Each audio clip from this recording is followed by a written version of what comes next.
So, good evening everyone. For our next topic, we will talk about this specific instructional material used by every teacher. Even kita nga future teacher, we are also advised nga mag-practice na ani, kay dili ni siya mawala if teacher na ka. This instructional material serves as a guide man nato og sa mga teacher. So, what do you think is this material or this instructional material? Yes, it is lesson plan. So, when we say teaching, it is an all-around human activity that involves planning, strategies, interactions, use of instructional material in the learning processes. That's why we will talk about today about learner-centered lesson plan. As defined by Spratt, Pulverness, and Williams 2005, lesson plan is a series of course plan which provide direction for a teacher of what kind of material of study to be taught and how to teach them. So, in short, lesson plan serves as a guide para sa teacher. Bali nakasuwat na sa lesson plan ang flow sa imong discussion sa specific nga adlaw or sa subject. Guide ni teacher in every lesson nga iyang itudlo sa mga students. Next, according to Farrell, a defined lesson plan is a unit in which it is a sequence of correlated lessons around a particular theme or a systematic record of a teacher's thoughts about what will be covered during a lesson. So, sequence ni sa imong lesson or topic nga imong i-discuss. So, next, lesson plan is a daily plan. Serves as a teacher's blueprint and sets for the proposed program or instructional activities for each day. The instructor's road map of what students need to learn and how it will be done effectively during the class time. It indicates the various achievements to be realized as well as the specific means by which these achievements should be attained. So, by having lesson plan, a teacher can be able to manage his time, ang iyang effort, ang iyang mga resources efficiently. Daily lesson plan or a daily plan, kay everyday man ka na ay discussion. So, everyday pud ka dapat prepared and then serve as a teacher's blueprint. Kung ang mga architect na ay ilahang kaugalingon nga term which is blueprint sa ilahang himuon nga buildings, ang mga teachers naapod siya kanang iyahang nga term which is lesson plan ng iyahang term sa teacher's blueprint. Next, unsa man ka importante ang lesson plans? So, importance of lesson plans. A well-prepared lesson plan has the following uses.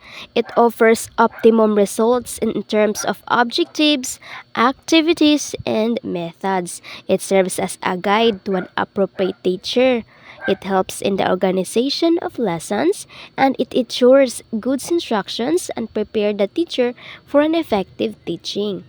So, importante ang lesson plans. It's because, again, this serves as the guide para sa mga teacher and para sa ma-organize ang lessons nga i-discuss sa teacher. Next is, dinhi sa di mo makita kung effective ba ang pagka-way of teaching sa teacher. Kay naka-prepare ka, so makakita ka sa result sa imuhang preparation if ang imuhang lesson plan is well prepared. And nasa tay ka ng types of lesson plan. First is the detailed lesson plan. Ang detailed lesson plan, comprises of teacher's activity and student's activity. So, bale, detalyado na ang lesson plan. For example, here's the example. Kanang, dito tanan ang mga activity sa teacher, makita na dito ang teacher's activity kung mag-unsa ang teacher, then makita na po dito ang response sa students or the students activity or ang response sa students. So mao na siya ang makita sa detailed lesson plan. While ang semi-detailed lesson plan omits student activity.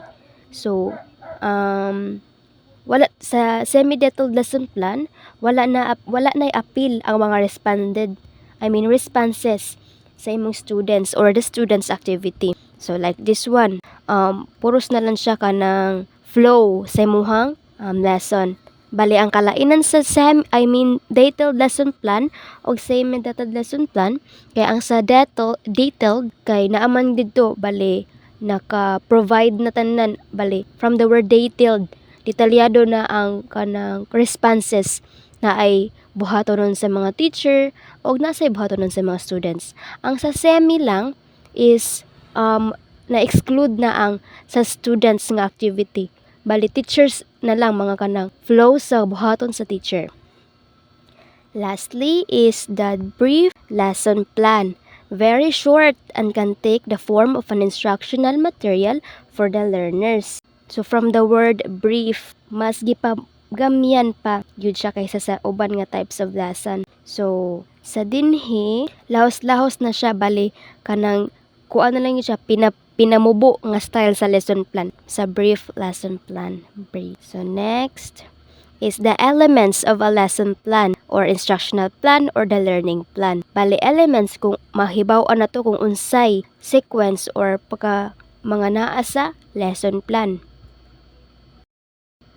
So, Dr. Madeline Hunter's research indicates that effective teachers usually include the following elements in their lesson plan.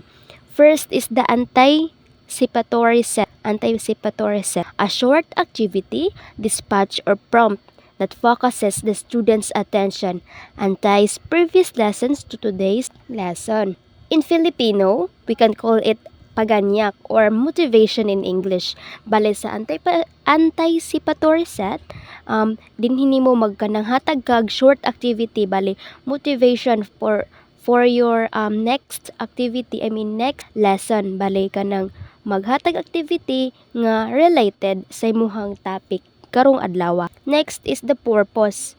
An explanation of importance of this lesson and a statement concerning what students will be able to do when they have completed it. Sa purpose, bali dinhi mo makita ang objectives unsay mga importance sa imuhang lessons nga imong igahatag.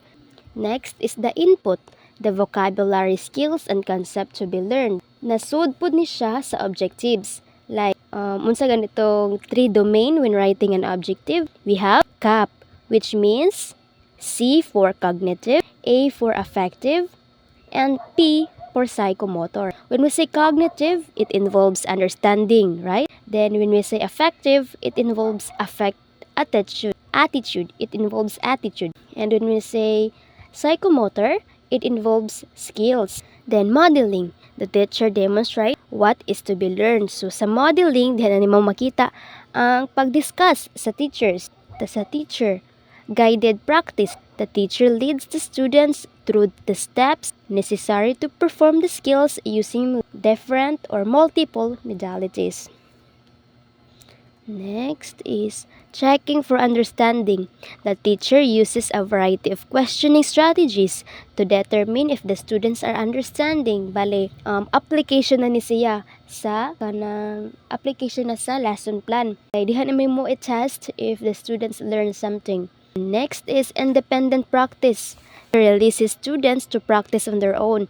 Dinhi na ang assessment. Imong i-assess ang students if they learned something. Next, closure, a renew or wrap up of the lesson. Closure, di na nimo makitaan ang wrap up sa lessons. So that's all for today. Thank you for listening.